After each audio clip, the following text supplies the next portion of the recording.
ஒரு குழந்தை 7 வயதை அடைந்த பிறகு இந்த விண்ணப்பம் செய்தால் ரூ. 100 கட்டணம் வசூலிக்கப்படும் என்றும் தெரிவிக்கப்பட்டுள்ளது.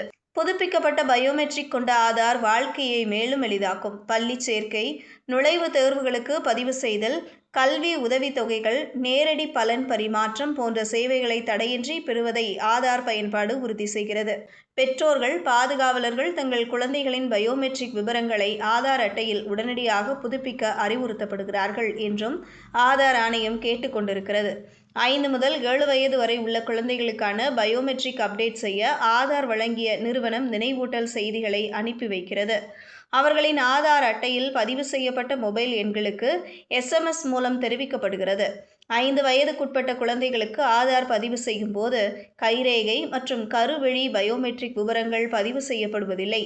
ஏனெனில் அந்த வயதில் இவை முழுமையாக வளர்ச்சியடைவதில்லை என்று ஆதார் ஆணையம் தெளிவுபடுத்தியுள்ளது. இதுபோன்ற செய்திகளை தெரிந்து கொள்ள செய்தி புனலுடன் இணைந்திருங்கள்.